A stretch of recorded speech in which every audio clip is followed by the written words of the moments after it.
Dalam video tampak seorang pemain basket asal klub Miami Heat sedang melakukan konferensi pers bersama wartawan. Tak ada yang istimewa dari acara tersebut. Namun di saat konferensi pers sedang berlangsung tiba-tiba terdengar nada panggilan dari telepon yang diletakkan di sebelah pemain basket tersebut. Tanpa berbicara banyak pemain basket tersebut langsung mengangkat HP-nya dan langsung berbicara dengan si penelepon yang ternyata adalah ibunya. Sungguh anak yang luar biasa meski ia seorang bintang dan sedang berhadapan dengan banyak orang dalam sebuah agenda yang penting ia tetap mengutamakan ibunya. Dialah Bam Adebayo pemain basket dari Miami Heat menjawab panggilan telepon dari ibunya selama konferensi pers pasca pertandingan. I have a lot of respect for Jalen, and it's not just. Hold up. Hi, mommy. Yes. No. I'm in media.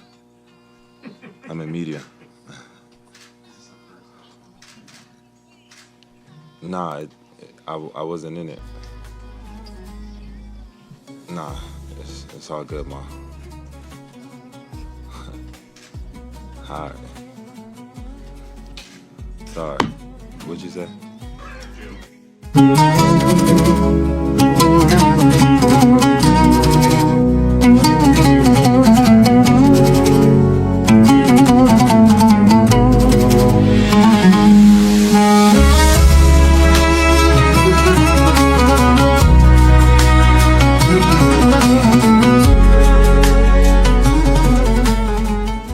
Bismillah, Assalamualaikum warahmatullahi wabarakatuh.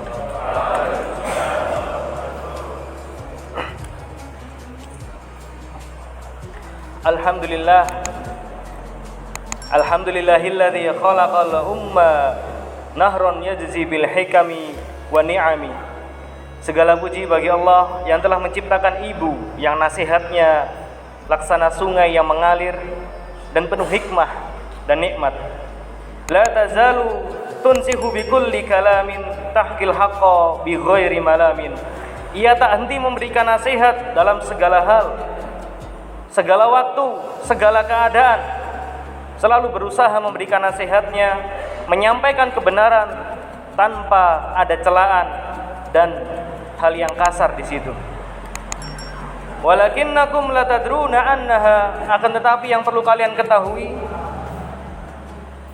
takdikum biruhi duna paraddin abadan. Ia adalah orang pertama yang satu-satunya berani memberikan nyawanya untuk kehidupan kalian di sini. Walhamdulillahilladzi ja'alal aba fi samtihi waqaran wa mahaban. Dan segala puji bagi Allah yang telah menjadikan sosok ayah itu yang diamnya ada kewibawaan dan kehormatan. Yabdu syadidan wa yahkumu bihikmatin. Tampak tegas tapi dapat memutuskan sesuatu dengan bijak. Walakinnahu yukhfi fi qalbi syu'uran. Akan tetapi beliau sering menyembunyikan perasaannya di dalam hati. Yafrahu in kunta fi syururi sa'idan. Yang diam-diam dia bahagia dengan kebahagiaan kalian. Wa yahzanu fi samti idza kunta fi dharri wahidan. Yang diam-diam dia paling pertama sedih ketika kalian berada dalam kesusahan dan kesulitan. Wassalatu wassalamu ala nabiyyina. Semoga salawat serta salam tetap tercurahkan kepada nabi kita. Man amara bi birril walidaini daiman, yang telah memerintahkan kepada kita agar berbakti kepada orang tua selamanya. Li'annahu ya'lamu ma ma'nal yudmi, karena beliau paham apa artinya kehilangan.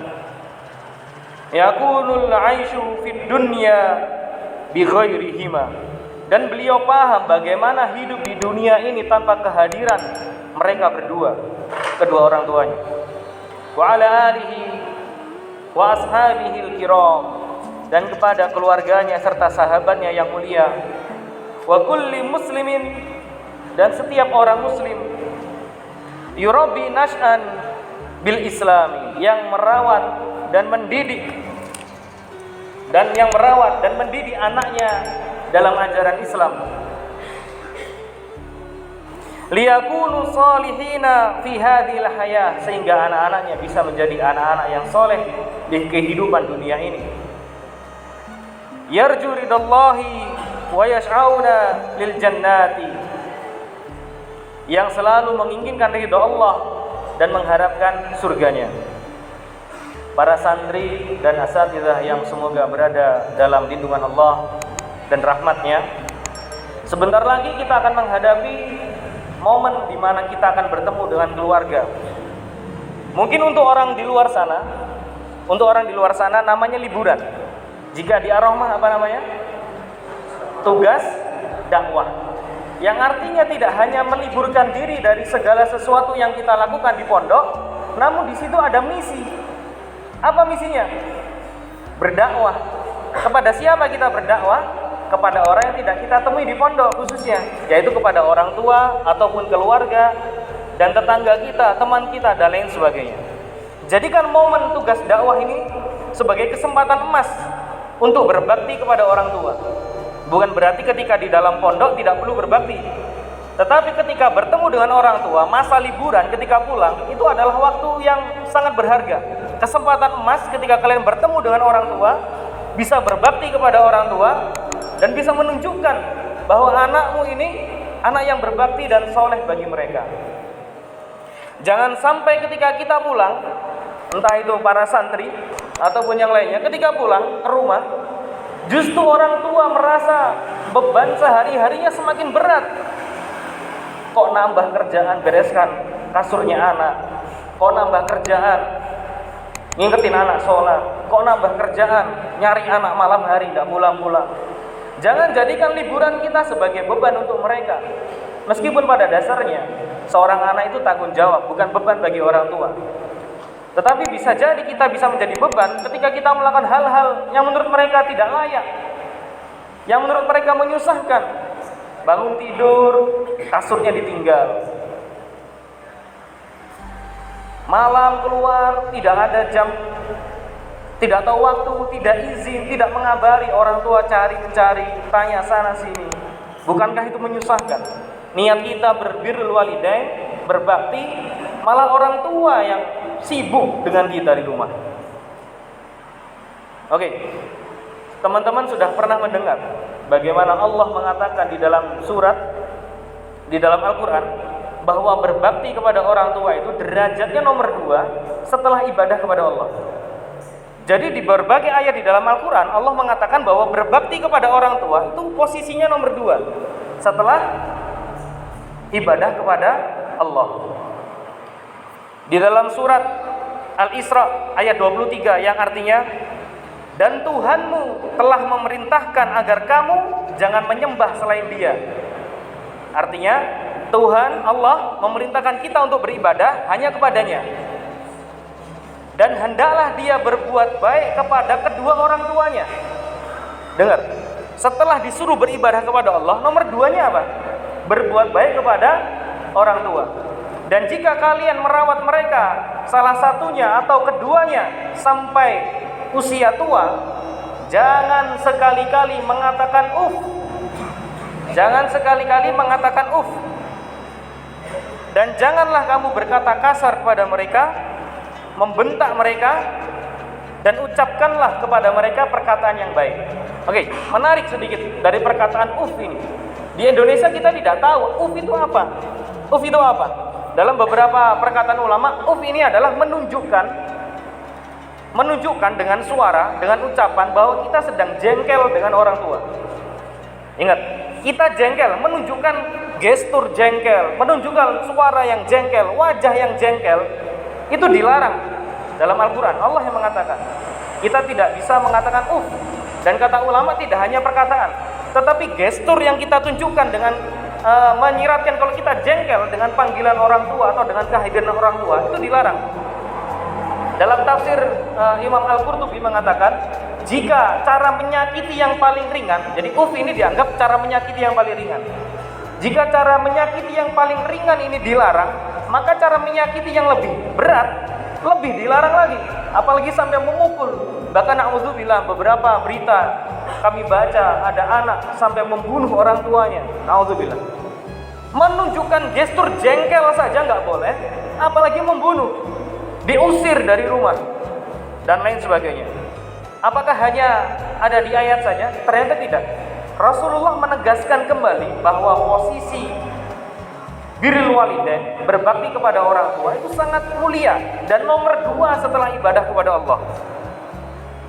Rasulullah mengatakan, ala unabbiukum bi akbaril kabair, maukah kalian mendengar dariku kisi-kisi dosa-dosa besar, dosa besar di antara dosa-dosa yang besar?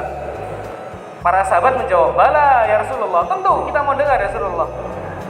Rasulullah mengatakan yang pertama al-israf billahi, al-israfu billahi, syirik kepada Allah, yang menyarankan tidak beribadah kepada Allah, itu dosa besar. Searah dengan surat Al-Isra tadi, kita disuruh beribadah kepada Allah dan kita dilarang syirik. Yang kedua, wa uququl walidaini, dan durhaka kepada orang tua. Di Al-Quran dijelaskan harus beribadah kepada Allah, kemudian berbakti. Di hadis dilarang berbuat syirik kepada Allah dan dilarang berbuat durhaka. Bahkan dalam hadis yang lain disebutkan bahwasanya posisi berbakti kepada orang tua ini nomor 2, nomor 3-nya adalah jihad fi sabilillah. Bayangkan, posisi berbakti kepada orang tua lebih utama daripada jihad fi sabilillah yang ganjarannya mati syahid. Luar biasa.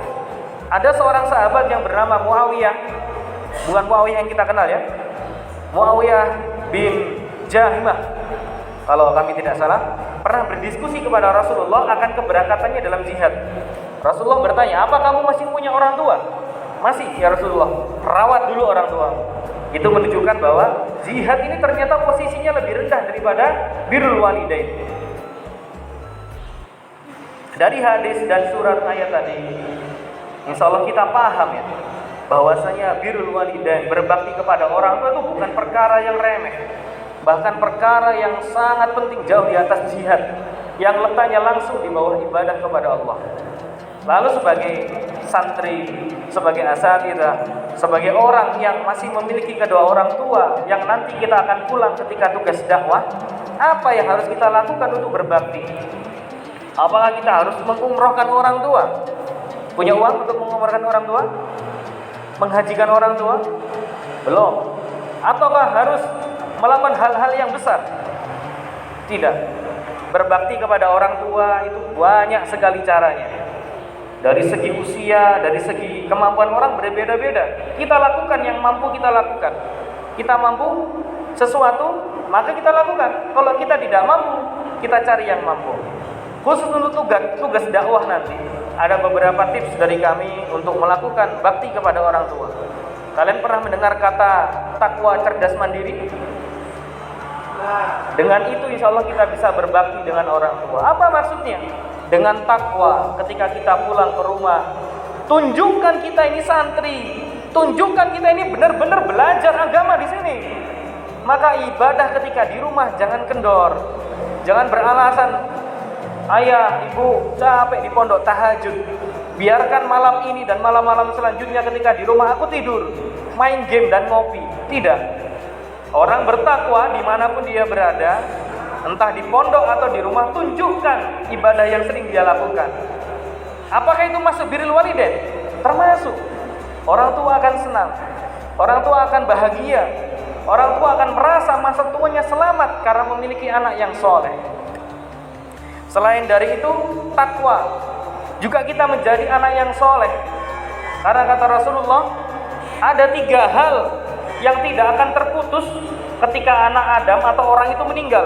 Yang pertama adalah sedekah jariyah. Yang kedua adalah ilmu yang bermanfaat.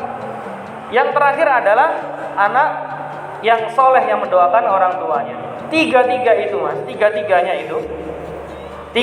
itu ternyata bisa dimiliki oleh orang tua. Sedekah jariyah bisa dimiliki oleh orang tua. Kemudian ilmu yang bermanfaat, bukankah orang tua yang mengajarkan kalian berjalan pertama? Bukankah orang tua yang mengajarkan huruf A, B, C, dan lain sebagainya? Jika kaki yang dulu diajarkan oleh orang tua kalian berjalan, kalian gunakan pergi ke masjid, maka niatkan jalannya kalian itu untuk membalas budi kepada orang tua sehingga pahalanya mengalir. Ilmu yang diajarkan kepada kalian minimal bicara huruf A. Di setiap kebaikan yang kalian tulis dan ada huruf A-nya, bukankah itu untuk orang tua kalian juga? Dan sedekah jariah. Kami punya beberapa kenalan dari Timur Tengah, khususnya Arab Saudi. Beberapa dari mereka minta tolong untuk dibuatkan sumur, dibuatkan masjid di Indonesia dengan nama ini untuk orang tua kami yang sudah meninggal. Apakah itu jadi amal jariah mereka? Bisa. Kita niatkan untuk itu. Kita sedekah mushaf taruh di masjid, ini untuk orang tua saya. Masih hidup, gak apa-apa dikasih. Yang satu untuk saya, satu untuk orang tua, gak apa-apa. Yang mampu kita lakukan, kita lakukan. Kemudian yang kedua tadi, setelah takwa apa? Cerdas. Cerdas itu bisa dilihat dari kita berbicara, dari kita berperilaku. Semakin tinggi ilmu seseorang, maka perilaku dan bicaranya akan semakin tertata dan semakin baik. Ketika kita menjadi orang yang cerdas, kita pulang ke rumah, apakah kita akan mengeluarkan kata-kata yang tidak sopan, bahkan buruk kepada orang tua? Apakah kita akan berbicara dengan teman dan itu dilihat orang tua, kita akan berbicara dengan umpatan-umpatan yang jelek, ANJ keluar, dan itu didengar orang tua, dan lain sebagainya. Bukankah itu menunjukkan kita tidak cerdas? Karena orang cerdas itu, salah satu tandanya adalah sikap, perilaku, dan ucapannya itu tertata sesuai dengan isi otaknya. Jika isi otaknya ilmunya dikeluarkan ya ilmu. Jika isi otaknya hanya kata-kata kotor, ya itu yang akan keluar. Apakah santri-santri aroma isi otaknya kata-kata kotor atau ilmu? Saya rasa ilmu, insya Allah. Jadi yang keluar dari mulut kalian, yang didengar orang tua kalian adalah ilmu. Orang yang cerdas juga bisa menjaga hubungan baik dengan keluarga, dengan tetangga. Kita luangkan waktu berbicara dengan orang tua. Jangan ketika di rumah kita balas dendam, sibuk pegang HP, ngopi sana sini, kangen teman, kangen lain sebagainya. Tapi kalian tidak kangen dengan orang tua. Orang yang cerdas akan berpikir, ibu ini rela mati untuk kita ketika melahirkan. Bapak ini, ayah ini yang berkewajiban menanggung nafkah kita, yang nanti akan ditanya di hari akhir ketika ada istri anaknya tidak baik. Apakah engkau sudah mengingatkan? Akan ditanya. Jika kita orang yang cerdas, maka dalam hati kita akan muncul rasa iba dan ingin untuk berbakti dan membalas mereka berdua dengan kebaikan. Kemudian orang yang cerdas juga akan menjaga nama baik orang tuanya. Dia di luar rumah bersosialisasi dengan tetangga, ternyata mendapatkan penilaian buruk dari tetangga. Siapa yang akan malu? Oh, anaknya bapak ini ternyata begitu ya. Jauh-jauh mondok ternyata begitu ya. Orang cerdas akan menjaga harga dirinya, agamanya, orang tuanya, dan alma maternya. Kemudian yang terakhir adalah kita berusaha mandiri. Kita berusaha mandiri. Di rumah ketika bangun tidur, rapikan kasurnya sendiri. Ketika punya baju kotor, usahakan dicuci sendiri. Kalau perlu cucikan punya orang tua. Tunjukkan kalau kita pulang itu bisa meringankan mereka. Kita bantu adik, kita bantu kakak, kita bantu ayah, kita bantu ibu. Kita bantu semampu kita. Para santri sekalian dan asatidzah yang semoga dirahmati oleh Allah, berbakti kepada orang tua tidak selesai ketika orang tua itu meninggal. Ingat, berbakti kepada orang tua tidak selesai ketika orang tua itu meninggal, tetapi selesai ketika kita yang meninggal. Apakah orang tua yang sudah meninggal, mohon maaf, ada yang meninggal ayahnya, ada yang meninggal bundanya, atau dua-duanya, apakah kita tidak bisa berbakti? Tentu saja bisa. Tentu saja bisa. Tetapi apakah kita menunggu mereka meninggal untuk kita berbakti? Padahal privilege terbesar dari seorang anak itu adalah doa orang tua. Ibarat perusahaan ketika ditinggal orang tua, itu ibarat perusahaan yang kehilangan sebagian besar sahamnya. Pendukung terbesarnya akan hilang. Doa yang paling mujarab bagi anak akan hilang. Maka jangan menunggu nanti. Jangan menunggu hanya bisa melihat mukena yang sering dipakai ibumu sholat. Jangan menunggu baju yang sering dipakai ayahmu sholat hanya bisa kalian lihat tanpa ada yang memakai. mulai dari sekarang, saat ini, sampai kapanpun. Mari kita berbakti kepada orang tua dengan kemampuan kita. Dengan apa yang kita bisa, kita tunjukkan bahwa orang tua membiayai kita, memberikan nafkah, berkorban nyawa, harta, dan tenaga itu tidak sia-sia. Tidak hanya yang penting kita hidup, bukan. Bukan yang penting kita hidup. Sekian yang bisa kami ucapkan. Rabbi ighfirli wa liwalidayya warhamhum kama rabbayani shaghira. Hadza ma qaddamtu lakum. Wassalamu alaikum warahmatullahi wabarakatuh.